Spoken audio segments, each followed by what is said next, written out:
नमस्कार, बहुत स्वागत है आपका। आप देख रहे हैं प्राइम न्यूज और मैं हूं आपके साथ श्रुति अंगद। बुलेटिन की करेंगे शुरुआत। देहरादून में सीएम धामी के सख्त तेवर। अधिकारियों को मुख्यमंत्री धामी ने फटकार लगाई है। बिना तैयारी बैठक में पहुंचने पर नाराज नजर आए हैं मुख्यमंत्री पुष्कर सिंह धामी। बेहद सख्त निर्देश दिए गए हैं सीएम धामी के द्वारा अधिकारियों को साफ तौर पर कहा गया है कि लंबित कार्यों को समय रहते पूरा किया जाए। लापरवाही पर सख्त कार्रवाई की चेतावनी दी गई है। 15 जून तक लंबित काम पूरा करने के आदेश हैं। मुख्यमंत्री पुष्कर सिंह धामी का सख्त रुख देखने को मिला। बिना तैयारी बैठक में पहुंचे अधिकारियों को सीएम ने फटकार लगाई है। उन्होंने सभी लंबित ऐलानों के सरकारी आदेश 15 जून तक जारी करने के निर्देश दिए। विभागों के बीच तालमेल की कमी, जिला स्तरीय मामलों को शासन तक भेजने पर भी मुख्यमंत्री ने नाराजगी जताई है। साथ ही साफ किया है कि ऐलान का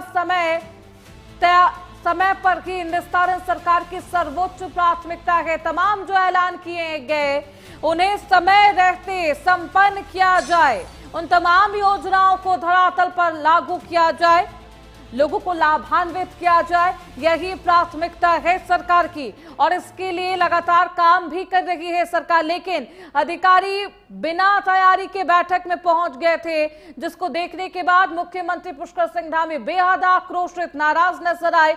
उन्होंने साफ तौर पर निर्देश दिए हैं, जो भी लंबित काम है, जो भी लंबित कार्य बाकी हैं, उन तमाम योजनाओं को संपन्न किया जाए, कंप्लीट किया जाए और लोगों को लाभान्वित किया जाए। मुख्यमंत्री पुष्कर सिंह धामी फटकार लगाते हैं तमाम अधिकारियों को, साथ ही साथ निर्देश दिए गए हैं। 15 जून ये समय सीमा तय की गई थी सरकार की तरफ से। इसी समय के अंदर अंदर तमाम कामों को कंप्लीट भी करना है, संपन्न भी करना है।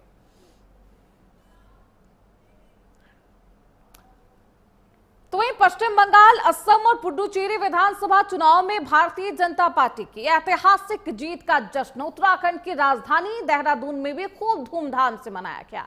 बीजेपी प्रदेश कार्यालय में मुख्यमंत्री पुष्कर सिंह धामी ने पार्टी कार्यकर्ताओं के साथ मिलकर विजय उत्सव मनाया है। इस अवसर पर मुख्यमंत्री ने कार्यकर्ताओं का उत्साहवर्धन करते हुए इसे प्रधानमंत्री मोदी के दूरदर्शी नेतृत्व और जनता के विश्वास की जीत भी बताया। ढोल की थाप और आतिशबाजी के बीच कार्यकर्ताओं ने इस जीत को देश भर में भारतीय जनता पार्टी के बढ़ते प्रभाव का प्रतीक बताया है। तस्वीरें आपको दिखा रहे हैं। मुख्यमंत्री पुष्कर सिंह धामी पश्चिम बंगाल और पुडुचेरी में मिली जीत के बाद इस तरीके से जश्न मनाते हुए नजर आ रहे हैं। असम में भी भारतीय जनता पार्टी ने हैट्रिक लगाई है और जीत का जश्न ये मनाया गया है। मुख्यमंत्री पुष्कर सिंह धामी मौजूद रहे, तमाम जो नेता है यहां पर मौजूद रहे।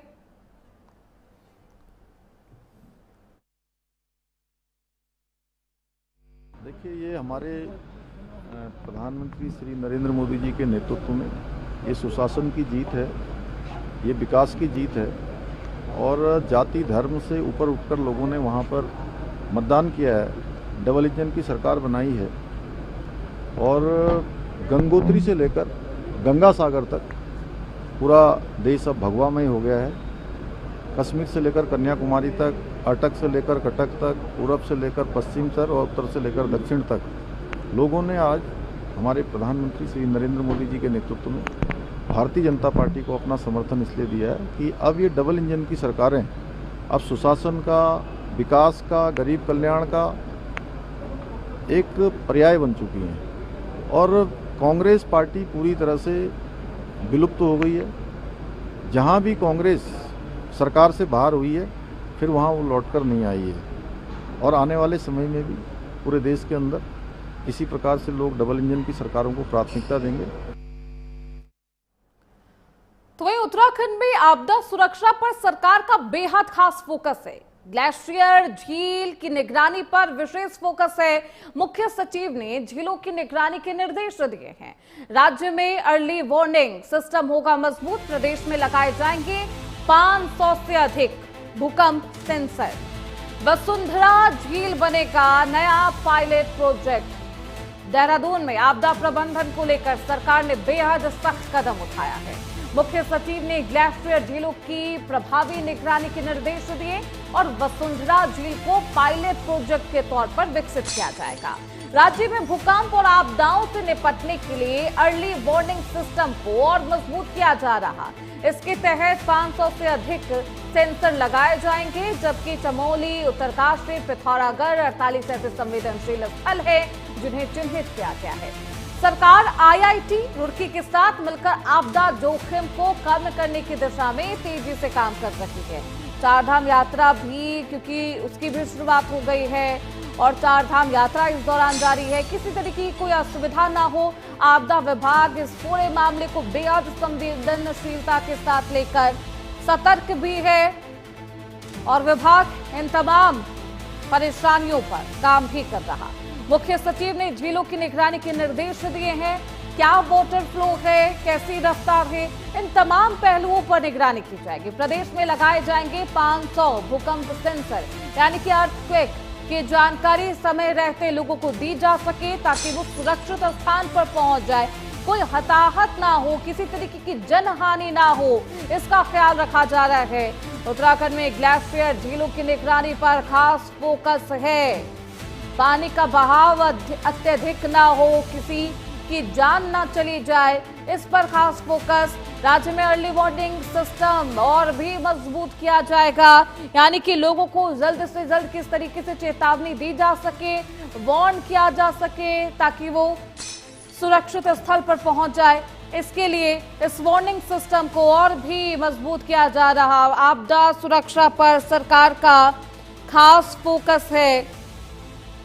इस पूरे मामले को लेकर आपदा विभाग हाई अलर्ट पर। मुख्य सचिव ने तमाम दिशा निर्देश दिए हैं। वाटरफॉल को लेकर भी तमाम दिशा निर्देश दिए गए हैं। नदियों में पानी का जलस्तर कितना है, बहाव कितना है, रफ्तार कितनी है उनकी, इन तमाम पहलुओं पर आपदा विभाग की तरफ से जांच की जाएगी। हमारे साथ हमारे सहयोगी मदन सिंह इस खबर पर ज्यादा जानकारी के साथ जुड़ चुके हैं।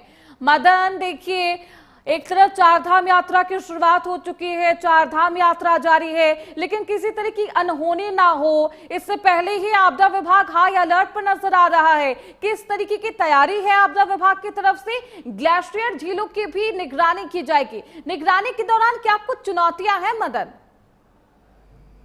श्रुति, देखिए, निश्चित तौर पर उत्तराखंड में चारधाम यात्रा शुरू हो चुकी है और चारधाम यात्रा पूरी पराकाष्ठा के संग चल रही है, जिस तरीके से लोग पहुंच रहे हैं। लेकिन सबसे बड़ी बात होती है कि चारधाम यात्रा जब भी शुरू होती है उसके बाद जब मानसून सीजन आता है तो तमाम दिक्कतों का सामना करना पड़ता है। और विगत वर्ष जिस तरीके की परिस्थितियां बनी और देखा कि, और खासतौर पर जो झीलें हैं वो जब तमाम मोरन इकट्ठा होता है, झीलें बनती है और झीलें जब फटती है तो बड़ी जो है तबाही मचती है। और इसका सीधा सीधा असर हमने उत्तरकाशी में पिछले बार देखा था। तो उसी को लेकर कल जो है मुख्य सचिव ने बैठक की और तमाम जो पहलू है, तमाम जो दिक्कतें हैं उन सभी पे समीक्षा की और सीधे तौर पर दिशा निर्देश भी दिए हैं कि प्रत्येक चीज पे सीधे तौर पर ध्यान दिया जाए, झीलों पर पूरा ध्यान दिया जाए, तालाब, नदियां, जो भी बाधाएं होती हैं उन सब चीज़ों पर विशेष जोर दिया गया है। और सीधे तौर पर दिशा निर्देश भी दिए तमाम अधिकारियों को और खासतौर पर आपदा प्रबंधन विभाग को कि इस तरीके की चीज़ें वहाँ पर डेवलप की जाए ताकि पहले से थोड़ा सा अलर्ट किया जाए, और जिसके लिए अर्ली वार्निंग सिस्टम लगाने की बात कही गई है। हालांकि इस पर कार्य चल रहा है और पहले से भी जो है आपदा प्रबंधन विभाग इसको लेकर सक्रिय दिखाई दे रही। जैसे अभी हमने देखा लगभग एक सप्ताह पहले यहाँ पर अर्ली वार्निंग सिस्टम जो है उसका एक डेमो भी दिया गया था। तो निश्चित तौर पर पूरी तैयारियां चल रही है, लेकिन किसी तरीके की कोई कोताही ना हो इसके लिए जो है मुख्य सचिव सीधे तौर पर जुड़े हुए हैं और प्रत्येक दिन जो है कहीं ना कहीं। लेकिन देखिए मदन, यहाँ पर कहा जा रहा है कि झील को पायलट प्रोजेक्ट के तौर पर विकसित किया जाएगा। उद्देश्य क्या है और वार्निंग सिस्टम अभी कितना सजग है, कितना सतर्क है, कितनी देर में लोगों को वार्न किया जाता है? वार्निंग सिस्टम किस तरीके से मजबूत अभी वर्तमान के परिदृश्य से मदन? सोचिए, देखिए, जो अर्ली वार्निंग सिस्टम अभी तैयार किया गया है उत्तराखंड प्रबंधन विभाग में, जिसमें कि तमाम IIT की टीमें लगाई गई थी। जो अर्ली वार्निंग सिस्टम यहाँ पर तैयार किया गया है, उसकी जो समय सीमा है वो बहुत अभी कम है, क्योंकि लगभग 15 से 30 सेकंड का समय मिलता है, जबकि लोगों को आगाह किया जाता है कि कोई बड़ी आपदा आने वाली है या इस तरीके की कोई दिक्कत है। लेकिन वो जो समय है वो अभी बहुत कम समय मिल रहा है, कि लगभग आधे मिनट का वो समय रहता है, जब लोगों को पता चलेगा या मोबाइल पे उनके इस बात की जानकारी होगी। उस चीज़ को बढ़ाया जा रहा है और इसी को आगे डेवलप करने की कोशिश की जा रही है, जिसके लिए सीधे तौर पर निर्देशित किए गए हैं और तमाम वैज्ञानिक इसमें लगे हुए भी हैं। और खास तौर पर तो देखिए, चारधाम यात्रा की शुरुआत हो चुकी है, जारी है, ऐसे में किसी तरीके की जनहानि ना हो, इसका ख्याल रखा जा रहा है। आपदा विभाग हाई अलर्ट पर। अब बने रहिए मदन, आगे भी आपका रुख करेंगे। तो एक बेहद अहम पहल यहां पर की गई है, और किस तरीके से सेंसर को और भी मजबूत किया जाए, इस पर वैज्ञानिक काम कर रहे हैं। चलिए खबरों बढ़ते आगे। उत्तराखंड में ट्रैफिक नियमों का उल्लंघन करने पर अब RTO बेहद सख्त होगा। चारधाम यात्रा में अवैध वाहनों पर कार्रवाई की जाएगी। RTO ने सीज की है अवैध कमर्शियल वाहन। निजी वाहनों के अवैध उपयोग पर सख्त है विभाग। नियमों की अनदेखी करने वालों पर भी सख्त कार्रवाई की जाएगी। उत्तराखंड में चारधाम यात्रा और पर्यटक सीजन के चलते परिवहन विभाग ने सख्ती बढ़ा दी है।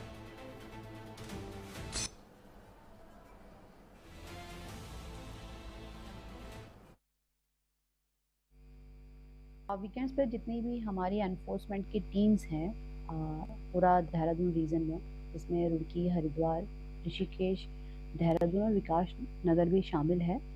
तो जो प्राइवेट व्हीकल्स हैं, चूँकि टूरिस्ट सीजन है, चारधाम यात्रा चल रही है, तो प्राइवेट व्हीकल्स ट्रैफिक का वायलेशन ना करें, उसके लिए हम लगातार कार्रवाई कर रहे हैं। और यात्रा शुरू होने के बाद जो डिफरेंट वीकेंड्स आए हैं, उस पर लगभग हमने 1170 निजी वाहनों के जो प्राइवेट कार्स हैं उनके चालान अभी तक किए हैं। और स्पेसिफिकली जो गाड़ियाँ रेंट पर चल रही हैं, यानी कि प्राइवेट गाड़ियाँ हैं लेकिन किराए पर अगर वो चल रही हैं, तो इस पर विशेष फोकस था। और ऐसे 97 व्हीकल्स के चालान किए गए हैं, जिसमें से कि 48 व्हीकल्स को सीज भी किया गया है। तुम्हें उत्तराखंड में ट्रैफिक नियमों का उल्लंघन करना महंगा साबित होगा। ट्रैफिक नियमों का अगर उल्लंघन किया जाएगा तो चालान अब 2 गुना वसूला जाना है। उत्तराखंड में 2 गुना हो सकता है चालान। परिवहन विभाग ने जुर्माना बढ़ाने का प्रस्ताव भेजा है। नियम उल्लंघन पर 2 गुना भरना होगा जुर्माना। उत्तराखंड में ट्रैफिक नियमों का उल्लंघन अब आपकी जेब पर और भी महंगा साबित होगा। परिवहन विभाग ने एक और बेहद सख्त प्रस्ताव तैयार किया है, जिसके तहत ट्रैफिक नियमों के उल्लंघन पर जुर्माना राशि को 2 गुना करने की तैयारी है। चाहे बिना लाइसेंस ड्राइविंग हो, तेज रफ्तार हो, सीट बेल्ट आपने नहीं लगाया हो या फिर बिना टिकट यात्रा, अब आपकी जेब पर असर डालने वाला है। विभाग ने संशोधित प्लान राज्य सरकार को भेज दिया है। सरकार की मंजूरी मिलते ही प्रदेश में ये नियम लागू हो जाएंगे, जिसका मकसद ये है कि किस तरीके से जो लोग आवाजाही कर रहे हैं उन्हें सुरक्षित रखा जा सके। इसके लिए तमाम संशोधित नियम जिन्हें लागू करने की तैयारी में है RTO यानी कि परिवहन विभाग। हालांकि इसका असर क्या होगा ये देखना बेहद दिलचस्प। हमारे साथ हमारे सहयोगी मदन लगातार बने हुए हैं। मदन, देखिए कई ऐसे नियम लागू किए जाते हैं, खासतौर पर अगर परिवहन विभाग की बात करें, चालान भी लगाए जाते हैं, काटे जाते हैं, जुर्माना वसूला जाता है, लेकिन उसके बावजूद भी वो तमाम स्ट्रॉन्गेस्ट जो कानून होते हैं उनका इम्पैक्ट धरातल पर नजर नहीं आता। अब संशोधित नियम लागू किए जाएंगे। ये संशोधित नियम क्या है, इनका उद्देश्य क्या है, और साथ में ये भी बताइए मदन, क्या कुछ चुनौती रहने वाली है?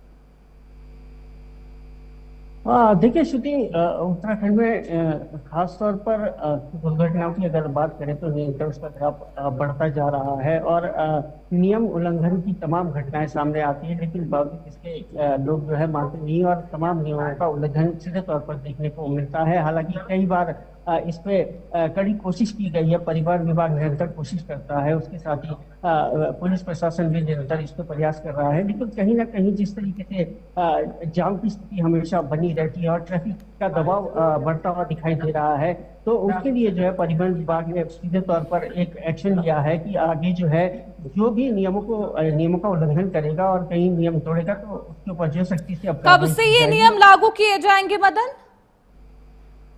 हाँ श्रुति, देखिए अभी जो है परिवहन विभाग ने राज्य सरकार को ये प्रस्ताव भेजा है और राज्य सरकार की मोहर लगते ही ये नियम यहाँ पर लागू हो जाएगा। निश्चित तौर पर पूरे चलिए, कड़ाई से सरकार ये को नियम प्रस्ताव लागू भेज होगा। दिया गया है। कब मुहर लगती है, इन तमाम संशोधित नियमों पर देखना बेहद दिलचस्प होगा। बहुत शुक्रिया मदन आपका इन तमाम जानकारियों के लिए। चलिए खबरों बढ़ते हैं आगे। परिवहन मंत्री प्रदीप बत्रा का मुख्यालय दौरा है, बस सेवाएं और व्यवस्थाओं की समीक्षा की है। इलेक्ट्रॉनिक बसों को बढ़ावा देने के निर्देश रहे। ग्रामीण क्षेत्रों में बस कनेक्टिविटी पर खास फोकस, यात्री सुविधाओं को बेहतर बनाने के निर्देश हैं।